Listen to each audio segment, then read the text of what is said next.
जी news सुबह के 7:30 बज चुके हैं और बुलेटिन की शुरुआत आज की एक बड़ी खबर से। आज 28 साल बाद बाबरी विध्वंस केस का फाइनल फैसला आ रहा है। बाबरी विध्वंस केस में लालकृष्ण आडवाणी, मुरली मनोहर जोशी, उमा भारती और रामविलास वेदांती समेत सभी आरोपियों को कोर्ट में मौजूद रहने के लिए कहा गया है। बता दें आपको कि लखनऊ की विशेष अदालत सुबह 10:30 बजे से दोपहर 12 बजे के बीच फैसला सुनाएगी। आज का फैसला इसलिए भी अहम है क्योंकि विवादित ढांचे के विध्वंस ने ही अयोध्या विवाद को खत्म करने में बड़ी भूमिका निभाई थी और यही टर्निंग पॉइंट था।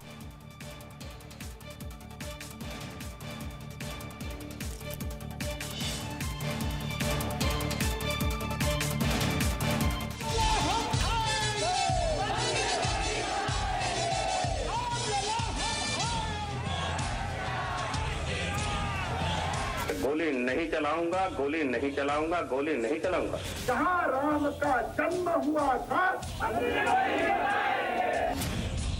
क्या बाबरी विध्वंस केस में आडवाणी दोषी होंगे? क्या बाबरी विध्वंस केस में कल्याण सिंह दोषी होंगे? क्या बाबरी विध्वंस केस में उमा भारती दोषी करार होंगी? जब अयोध्या में भारत की महान संस्कृति के मंदिर का भव्य निर्माण हो रहा है,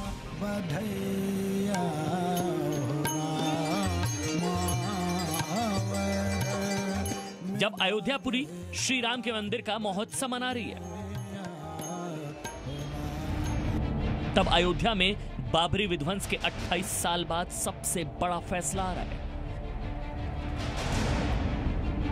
और सीबीआई पहले कह चुकी है कि बाबरी विध्वंस सुनियोजित साजिश थी। इसी दिन अयोध्या में विवादित बाबरी ढांचा ढहा दिया गया था।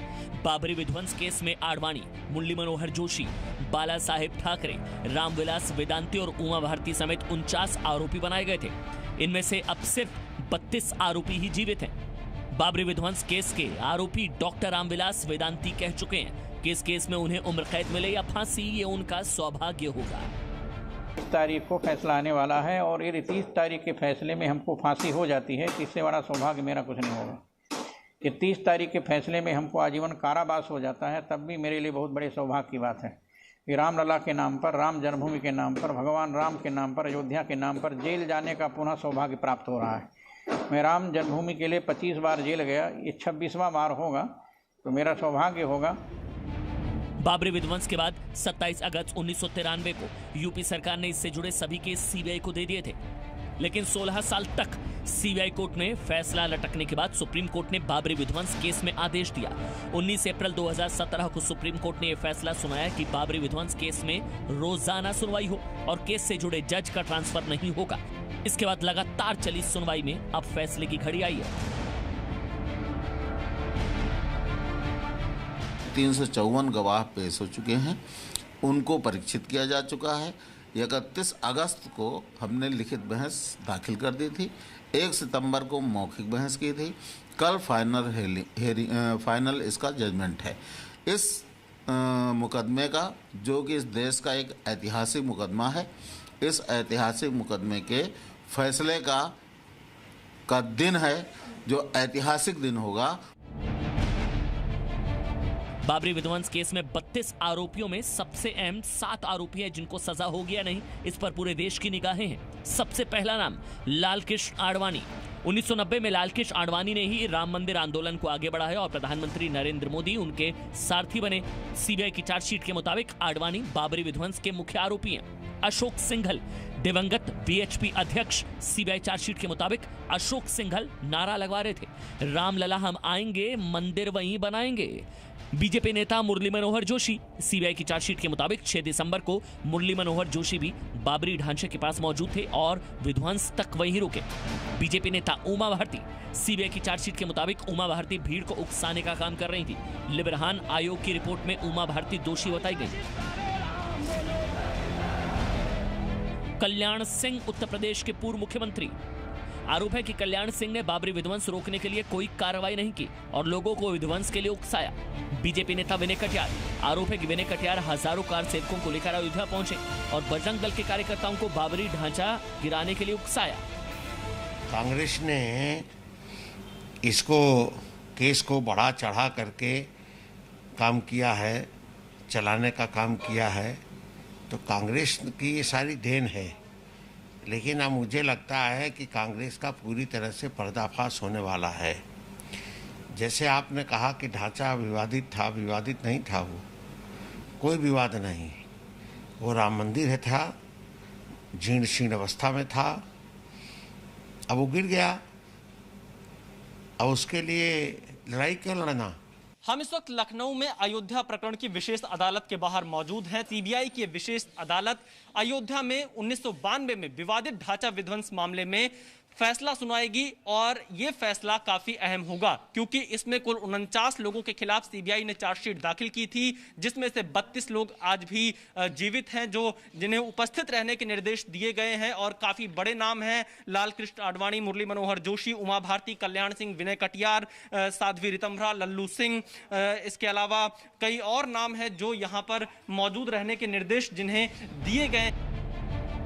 बाबरी ढांचा केस में शिवसेना संस्थापक बाला साहब ठाकरे भी आरोपी बनाए गए। बाला साहब ने बाबरी ढांचा गिराए जाने के 2 साल बाद जी न्यूज को इंटरव्यू दिया था। इंटरव्यू में बाला साहब ने कहा था बाबरी ढांचा राम मंदिर बनाने के लिए गिराया गया था।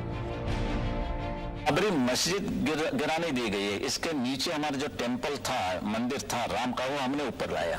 और ढांचा में तो काफी चीजें ऐसी थी कि हमारे हिंदू की संस्कृति इसमें डर गई थी, छुपी गई थी। इतिहास आप देखेंगे, हिस्ट्री टेल्स सेज कि बाबर ने हमारे जितने मंदिरें थी और पूरे के पूरे मुसलमान जितने आए यहाँ, वो आक्रामक थे और उन्होंने पूरे हिंदू मंदिरें गिरा दी और उसके ऊपर मस्जिद खड़ी की दी।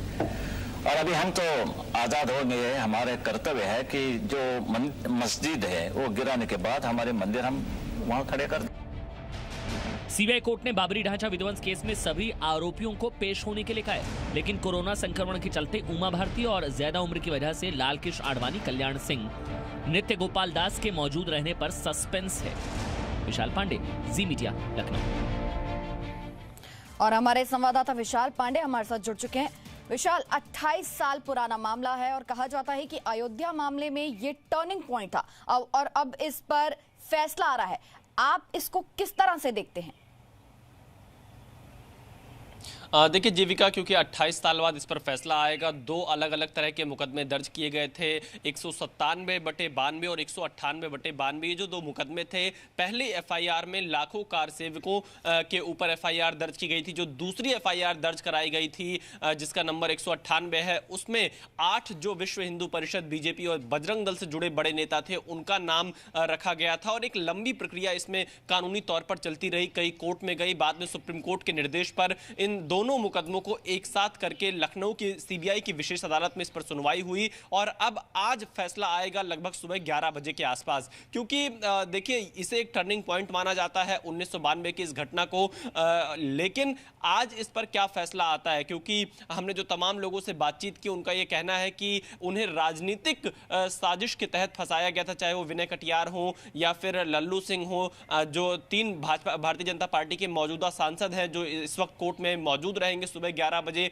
जब जज फैसला सुनाएंगे। तो एक ही काफी बड़ा मुद्दा रहा है देश के लिए। और जब ये विवादित ढांचे का विध्वंस किया गया था 1992 में, उसके ठीक बाद लिब्राहन आयोग का गठन किया गया था जिसका कार्यकाल कई बार बढ़ाया गया, जिसने अपनी फाइनल रिपोर्ट 2009 में पेश की थी। और ये कहा जा रहा है कि 48 बार ऐसा हुआ था कि जब उनका कार्यकाल बढ़ाया गया था और इसी के चलते रिपोर्ट में काफी वक्त लग गया था। और उस रिपोर्ट में भी विवादित ढांचे विध्वंस को लेकर तमाम लोगों को साजिश का जिम्मेदार ठहराया गया था। उसी आधार पर यह मुकदमा और ज्यादा आगे बढ़ता चला गया और अब पिछले 2 सालों से इस पर लगातार सुनवाई होती रही। जज सुरेंद्र कुमार यादव जो कि रिटायर भी हो चुके थे पिछले साल, उनके कार्यकाल को सुप्रीम कोर्ट के निर्देश पर बढ़ाया गया। आज वो अपना फैसला सुनाएंगे। अब देखना यह होगा कि फैसला किस तरह का आता है। क्या इन तमाम लोगों को, जो 32 आरोपी हैं, उनको क्लीन चिट मिलती है हैं या फिर दोषी करार दिए जाते हैं या उनके ऊपर साजिश का आरोप लगता है या फिर भीड़ ने इस विवादित ढांचे को गिरा दिया, कैसा फैसला रहने वाला, जज ने क्या कुछ पाया है, वो आज फैसला सुनाएंगे। लेकिन 354 अहम गवाहियां हुई थी जिसमें अयोध्या के स्थानीय निवासी थे। बिल्कुल जीविका। विशाल, इस खबर पर आप अपनी नजर रखिएगा, हम आपसे अपडेट ले। Presenting V News app available on Google Play and App Store. Download it now.